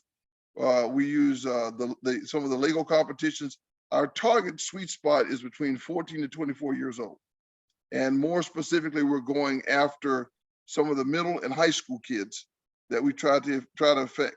If we get it right, we'll also have people extended so that we're getting those kids, because we know science, technology, engineering, the lost space is 6th and 7th grade. That's where we lose them, because it gets challenging, and the teachers that we have in many of our schoolhouses don't have the acumen to do anything except regurgitate how they were taught, as opposed to going into the kids and change them. So we know that. So first of all, Wayne, you've just, since I'm expanding from some of your thoughts, you've got the challenge to do 2 things for us, is to go back in and retool and tell Mike that, one, you and I talked, and also let him know that you've heard from Mr. Is it Wayne? No, it's not you, excuse me. Who the middle I'm looking at right now? Help me out. Stuart Sinclair Weeks. Mr. Sinclair, and wants to sign on to this, but we want to give him some of the codified information. Now, let me tell you one of the other things we're working with Sinclair. Have you heard of Justice 40? Yep. Okay, we're trying to leverage Justice 40 for this process as well. But again, the ground game, just like in sports. If you don't have a good ground game, the ball flings up and down the field, but you better have a ground game to get you across the line. Our ground game is where we are weakest, is having people in all these places where we can sustain them, until you get the systems fully established. And that's what's caused us to have to languish so long since 2013. So if you're telling me that you're all in, and you've got some folks that you believe can also be part of the ground game, and or you have the resources to assist in helping us get to that point, that's great. That's wonderful. And we can do some work. Arnold, great. Before we hang up, please, let's set a time tomorrow or the next day to speak, because there are many concurrent threads. So before we hang up, I don't want to interrupt it now, but let's see if we can set a time. Okay, you look. I've got to step up anyway. I got excited by young Wayne Lyons, and so I'm actually an hour past what I told my bride I would be on the line. So, and I'll be celebrating 40 years of marriage in August 27th. I don't want to fall short this close. Amen. Hey, congratulations, brother. And All thank right, you man, for your time. Thank you for being a great example that I could see and look up to. Thank you for your service. And thank you all for just being great leaders and giving us all opportunity to move this nation forward. Well, Wayne, we're here for you. We're not confused. Amen. It's an honor. Yes, sir. Omega Sapphire. All right, Joe Bray. Yes, sir. Spring 13. Yes, sir. Yes, sir. You guys have a great evening. You too, my friend. Take care. Yes, sir. Yes, sir. Very good. Arnold, peace and love, brother. All right. Arnold, when would your schedule allow, if it does, tomorrow, the next day, for us to speak? Yeah, tomorrow it will be. I'm sorry, Wednesday after about this time, actually, probably Wednesday about 8 o'clock, and even be great. All right, I'll send you the link. So 8 p.m. Wednesday. Sounds great. All right. And I will email you a couple of things that I think will be of interest. All right, appreciate you. Thank you. All right, thank you so much. All right. Great. Gonna wrap it up.